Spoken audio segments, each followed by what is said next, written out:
শেখ হাসিনা ঠিক কোনো ভিসায় ভারতে অবস্থান করছেন নাকি তাকে রাজনৈতিক আশ্রয় দেয়া হয়েছে এ ব্যাপারে আনুষ্ঠানিকভাবে ভারত সরকার কিছুই জানায়নি। আর এ কারণেই একটি প্রশ্ন ঘুরে ফিরে আসছে, ভারতে এই মুহূর্তে হাসিনার অবস্থানের ইমিগ্রেশন বৈধতাটা ঠিক কি এবং সেই স্ট্যাটাস কতদিন পর্যন্ত বৈধ থাকতে পারে।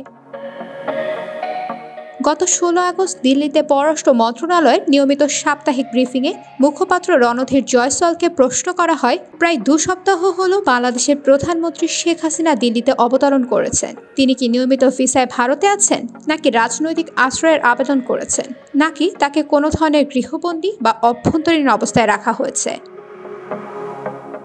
রণধীর জয়সওয়াল প্রশ্নের জবাবে উল্লেখ করেন, ভারত সরকারের পক্ষ থেকে গত সপ্তাহেও এই বিষয়টি ব্যাখ্যা করা হয়েছিল।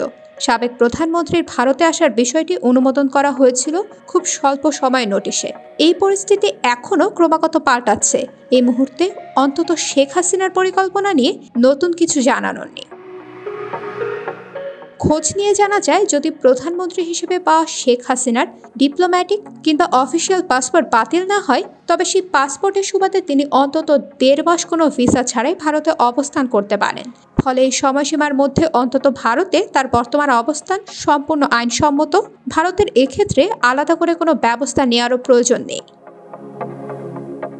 বিভিন্ন সূত্রে জানা যায়, হাসিনা ব্রিটেনে আশ্রয় চেয়ে আবেদন করলেও এখনও পর্যন্ত কোনো উত্তর পাননি।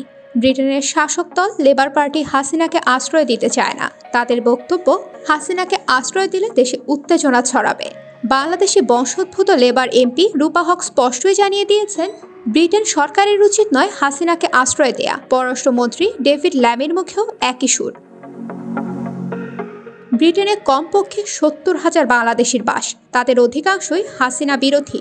টাওয়ার হ্যামলেটের আশেপাশের অঞ্চলেও লোকে হাসিনা মুক্ত স্বাধীন দেশ উদযাপন করেছেন।